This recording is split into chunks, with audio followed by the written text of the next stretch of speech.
السلام علیکم ورحمۃ اللہ وبرکاتہ۔ بسم اللہ والحمدللہ والصلاة والسلام علی رسول اللہ۔ اعوذ باللہ من الشیطان الرجیم، بسم اللہ الرحمن الرحیم۔ ناظرین کرام، آج کی اس ویڈیو میں انشاءاللہ ہم قرآن کریم کے 13ویں پارے سے اہم ترین باتوں کو جانیں گے۔ سورہ یوسف جاری ہے۔ گزشتہ پارے میں ہم نے یہ جان لیا تھا کہ جب بادشاہ نے خواب کی تعبیر سننے کے بعد سیدنا یوسف علیہ السلام کو بری کرنے کا اور جیل سے رہا کرنے کا پروانہ جاری کر دیا، تو اس وقت یوسف علیہ السلام نے اس وقت تک جیل سے باہر آنے سے انکار کر دیا جب تک ان کے اس ناکردہ جرم کو اور اس کیس کو ری انویسٹیگیٹ نہ کر دیا جائے۔ چنانچہ حضرت یوسف کا مطالبہ یہ تھا کہ وہ عورتیں جنہوں نے اپنے ہاتھ کاٹے تھے اس مقدمے کو دوبارہ کھولا جائے۔ چنانچہ بادشاہ کے حکم سے جب وہ کیس دوبارہ ری انویسٹیگیٹ ہوا تو عزیز کی بیوی نے اپنا جرم قبول کر لیا، اور ان عورتوں نے بھی یوسف کی پاک دامنی اور پاکیزگی کی گواہیاں دے دی کہ یہ یوسف معصوم ہیں، بے گناہ ہیں، اور ان کو ناکردہ جرم کی بنا پر جیل میں ڈال دیا گیا تھا۔ جب یوسف علیہ السلام اس گناہ سے بری ثابت ہوتے ہیں تو بادشاہ ان کو اپنے پاس بلاتا ہے۔ اس پارے کا جو پہلا مضمون ہے، سیدنا یوسف علیہ السلام اقتدار میں، بادشاہ ان کو بلاتے ہیں، دعوت دیتے ہیں۔ وقال الملک ائتونی بہ استخلصہ، بادشاہ کہتے ہیں کہ یوسف کو، اس شخص کو میرے پاس لے کر آؤ، میں اس کو کچھ خاص اہم ترین کام سونپنا چاہتا ہوں۔ اور جب یوسف علیہ السلام کی ملاقات اس بادشاہ سے ہوتی ہے، بات کرنے کے بعد بادشاہ کے دل میں ان کے احترام اور ان کی عزت اور بڑھ جاتی ہے، اور وہ کہتا ہے کہ انک الیوم لدینا مکین امین، آج کے بعد تم ہمارے ہاں مزید زیادہ عزت والے اور تم زیادہ امانت دار ہو۔ اور وہ یوسف علیہ السلام کو عہدے کی آفر کرتے ہیں۔ جب وہ یوسف علیہ السلام کو عہدے کی آفر کرتے ہیں تو سیدنا یوسف علیہ السلام کہتے ہیں کہ ٹھیک ہے، اگر آپ مجھے کوئی عہدہ سونپنا ہی چاہتے ہیں، اجعلنی علی خزائن الارض انی حفیظ علیم، تو پھر آپ مجھے خزانے کے اوپر مأمور کر دیں۔ آپ مجھے پھر یہ جو فائنینس کی منسٹری سونپ دیں، کیونکہ جو قحط کے 7 سال آنے والے ہیں ہولناک، میں ان کی پلاننگ بہت اچھی کر سکتا ہوں، کیونکہ میرے پاس ایکسپیرینس ہے، میرے پاس ایکسپرٹیز ہے، میرے پاس یہ اسکل ہے، اور میں امانت دار بھی ہوں، اور علم میرے پاس، میں حفاظت کرنے والا ہوں اور علم والا ہوں۔ تو سیدنا یوسف علیہ السلام کے پاس اخلاص بھی تھا اور اختصاص بھی تھا، صلاحیت بھی تھی اور صالحیت بھی تھی۔ چنانچہ سیدنا یوسف علیہ السلام کو یہ عہدہ سونپ دیا جاتا ہے۔ اب جب خوشحالی کے ساتھ 7 سال گزرتے ہیں اور قحط سالی مصر کے اندر اور مصر کے ارد گرد علاقوں میں 4 سو پھیل جاتی ہے، تو لوگ غلہ لینے کے لیے مصر کا ارادہ کرتے ہیں اور مصر کی سرزمین میں داخل ہو کے یوسف علیہ السلام کی اجازت سے راشن وصول کرتے ہیں۔ چنانچہ کنعان، جو کہ سیدنا یوسف علیہ السلام کا آبائی علاقہ تھا، وہاں سے ان کے بھائی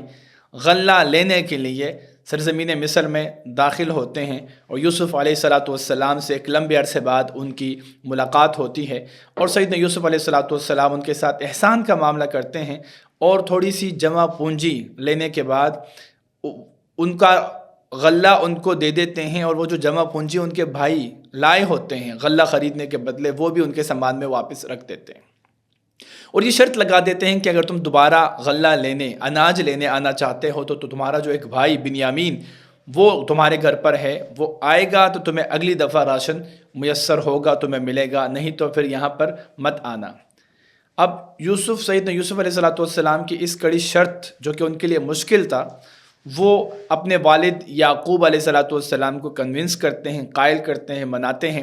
اور وہ یوسف علیہ السلام، یعنی جو کہ اس وقت کا بادشاہ ہوتا ہے، گورنر ہوتا ہے، ان کے حکم پر وہ اگلی دفعہ غلہ لینے کے لیے اپنے چھوٹے بھائی بنیامین کو بھی روانہ کرتے ہیں۔ اب جب بنیامین ان بھائیوں کے ساتھ مصر پہنچتا ہے اور سیدنا یوسف علیہ الصلوۃ والسلام سے ان کی ملاقات ہوتی ہے، تو اس وقت اللہ عز و جل کے حکم پر ایک حکمت کے ذریعے، تدبیر کے ذریعے سیدنا یوسف علیہ السلام اپنے بھائی بنیامین کو اور اپنے پاس روک دیتے ہیں اور ان کے بھائیوں کو روانہ کر دیتے ہیں۔ تیسرے اور آخری چکر میں جب اپنے والد یعقوب علیہ الصلوۃ والسلام کے کہنے پر وہ اپنے بھائیوں کو تلاش کرنے کے لیے سرزمین مصر پہنچتے ہیں، تو وہاں پر سیدنا یوسف علیہ السلام اپنا تعارف کرواتے ہیں اور انہیں معاف کر دیتے ہیں، اور اس کے بعد انہیں یہ حکم دیتے ہیں کہ تم جاؤ اور یہ قمیص لے جاؤ، اور ہمارے بھائی اور جتنے بھی ہم بھائی، ہماری فیملیاں، تمہاری جتنی بھی فیملیاں ہیں، تمہارے جتنے بھی آل اولاد ہے، ہمارے والدین، سب کو مصر میں لے آؤ۔ اب ایک لمبے عرصے بعد سیدنا یعقوب علیہ السلام اپنی آل اولاد کے ساتھ سرزمین مصر میں داخل ہوتے ہیں اور وہ یوسف علیہ الصلوۃ والسلام کے پاس پہنچتے ہیں۔ اب یوسف علیہ الصلوۃ والسلام اپنے تخت پر،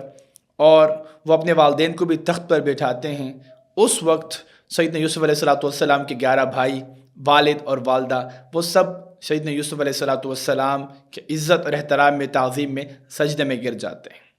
چنانچہ اس کے بعد یوسف علیہ الصلوۃ والسلام اپنے والد کو، یعقوب علیہ الصلوۃ والسلام کو دیکھ کر مخاطب ہوتے ہیں کہ ابا جان، یہ وہ خواب تھا جو میں نے بچپن میں دیکھا تھا، آج اللہ نے اس خواب کو سچ کر دکھایا ہے۔ اب یہ پورا واقعہ، یہ پوری یوسف علیہ الصلوۃ والسلام کے گرد گھومنے والا یہ پورا قصہ اور کہانی، اس کے آخر میں گرچہ اس میں بڑے اہم نازک موڑ آئے، جہاں پر بہت زیادہ آزمائش سیدنا یوسف علیہ الصلوۃ والسلام کے اوپر آئی، لیکن سیدنا یوسف علیہ الصلوۃ والسلام آخر میں دعا کیا مانگتے ہیں؟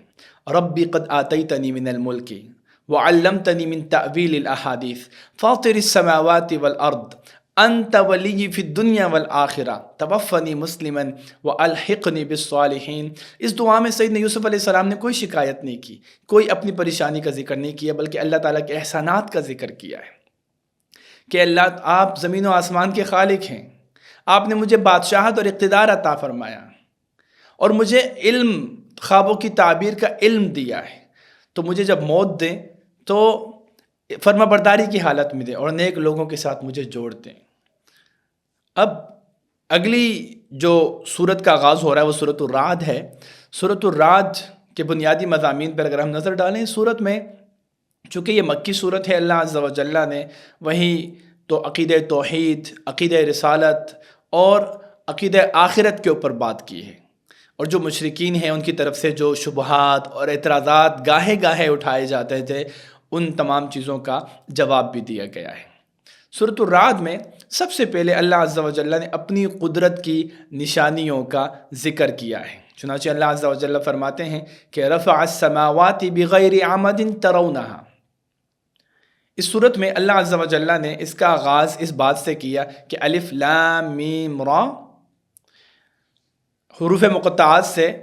ابتدا کرنے کے بعد تلک آیات الکتاب والذی انزل الیک من ربک بالحق ولکن اکثر الناس لا یؤمنون۔ یہ کتاب حق ہے اور اس میں کوئی شک نہیں کہ یہ آپ کے رب کی طرف سے نازل کی گئی ہے، لیکن اکثر لوگ ایمان نہیں لاتے۔ اس کے بعد اللہ تعالیٰ نے اپنا تعارف کروایا، اپنی نشانیاں بتائیں کہ وہ اللہ کے جس نے بغیر ستونوں کے آسمان کو بلند کر کے دکھایا، وہ اللہ جس نے سورج چاند کو مسخر کر دیا، وہ اللہ جس نے زمین کو بچھا دیا، وہ اللہ جس نے پہاڑوں کو، زمین کو پرسکون رکھنے کے لیے پہاڑوں کو گاڑ دیا، وہ اللہ جس نے نہریں پیدا کی، اور وہ اللہ جس نے مختلف پھل پیدا کیے، وہ اللہ، وہ تمہارا رب جو یہ تمام چیزیں تمہارے لیے کرتا ہے، اس میں تمہارے لیے غور و فکر کرنے والوں کے لیے نشانیاں ہیں۔ اس کے بعد اللہ عز و جل فرماتے ہیں کہ وہ اللہ کے جس نے مختلف زمین کے ٹکڑوں کو آپس میں جوڑ دیا ہے، مختلف قسم کے ٹکڑوں کو، زمین کے ٹکڑوں کو، کچھ بنجر ٹکڑے ہیں، کچھ سرسبز و شاداب ٹکڑے ہیں، سب کو جوڑ دیا آپس میں ان ٹکڑوں کو۔ وہ اللہ جس نے مختلف قسم کے، جس نے انگور کے باغات بنائے، جس نے کھیتی پیدا کی، وہ اللہ کے جس نے ایک تنے اور ایک سے زیادہ تنوں والے درخت پیدا کیے، جس نے کھجور کے درخت تمہارے لیے پیدا کیے ہیں، وہ اللہ، وہ تمہارا رب ہے۔ اور ان تمام باتوں میں نشانیاں ہیں کہ وہ ایک ہی پانی سے ان تمام کھیتیوں کو، پھلوں کو، سبزیوں کو سیراب کیا جاتا ہے، اور مختلف شکل کے، مختلف نوعیت کے پھل اور مختلف قسم کی سبزیاں، مختلف قسم کے درخت اور بیلدار درخت، یہ سب بیلدار پودے، یہ سب اللہ تعالیٰ پیدا کرتا ہے۔ تو اس میں نشانیاں ہیں تمہارے لیے۔ آگے اللہ کے نبی صلی اللہ علیہ وسلم سے مخاطب ہو کے اللہ عز و جل فرماتے ہیں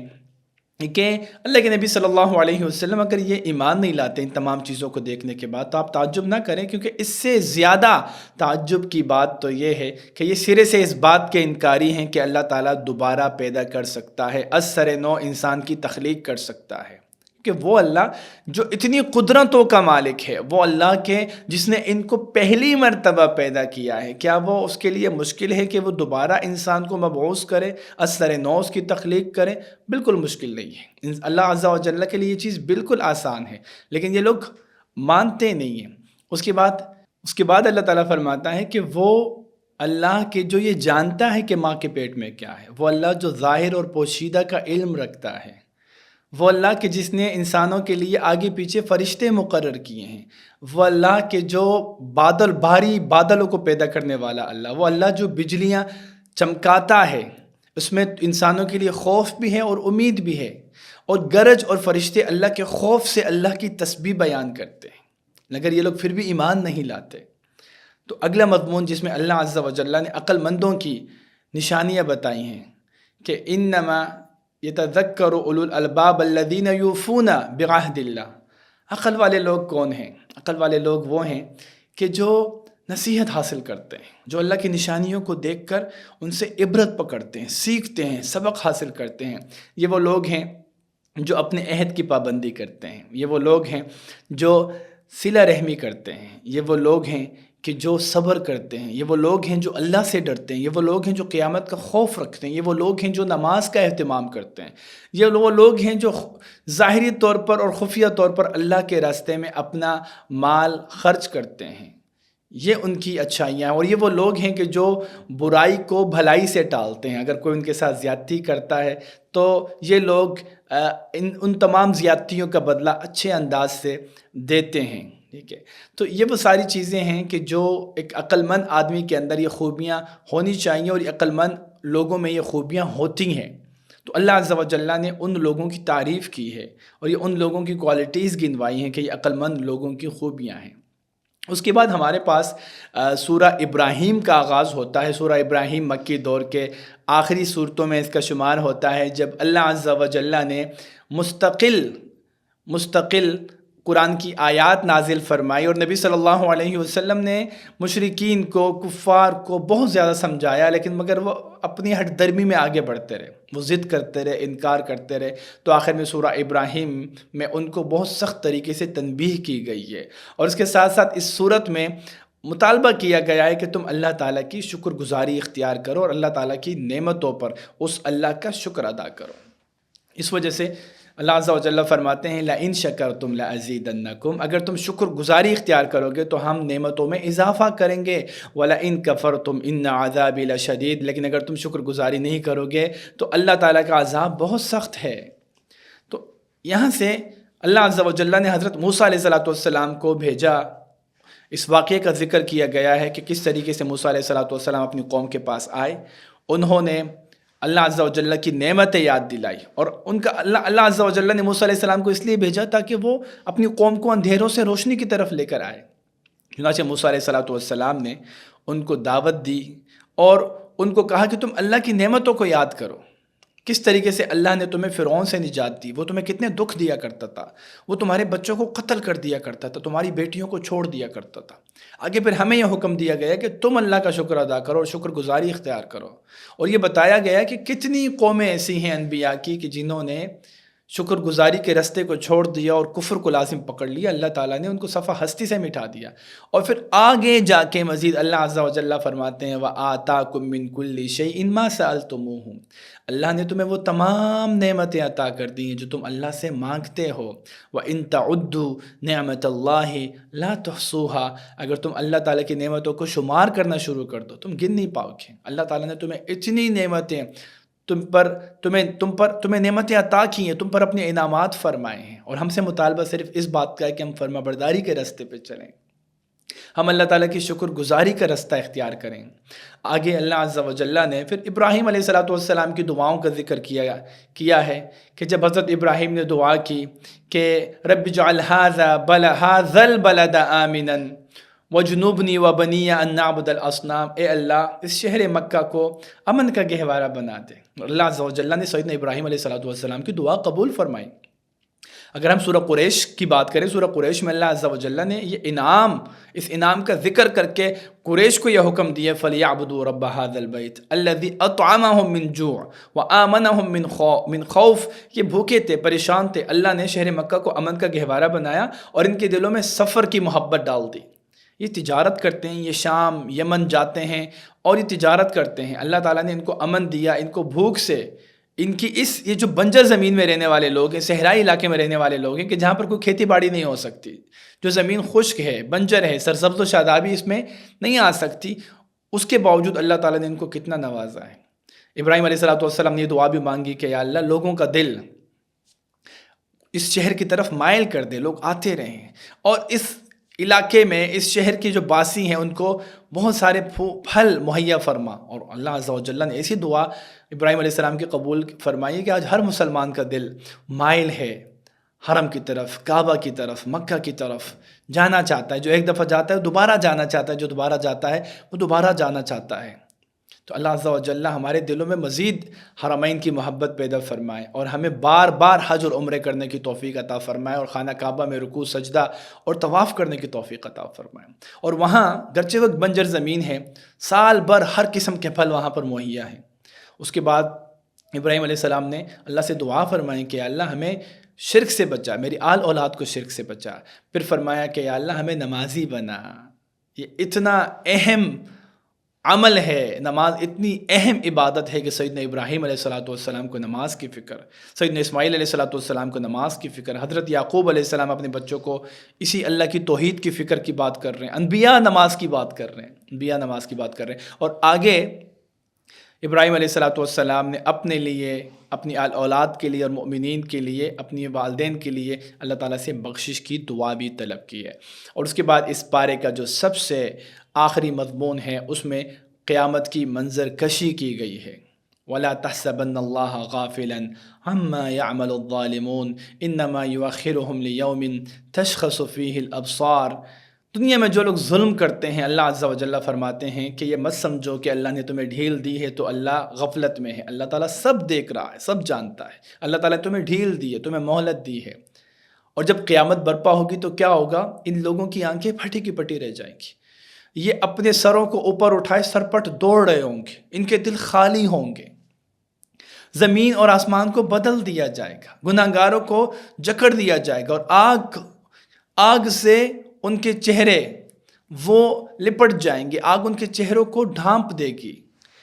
تو یہ قیامت کی منظر کشی ہے کہ جس میں مشرکین مکہ کو اور عموماً تمام لوگوں کو یہ احساس دلایا گیا ہے کہ اگر اللہ کی نافرمانی کرنے کے باوجود اور ناشکری کے رستے پر چلنے کے باوجود تمہارے پاس مہلت ہے تو اس مہلت کو اللہ تعالیٰ کی غفلت مت سمجھو، بلکہ اس مہلت سے فائدہ اٹھاؤ، توبہ کرو اور آئندہ کی پوری زندگی اللہ تعالیٰ کی شکر گزاری میں گزارو۔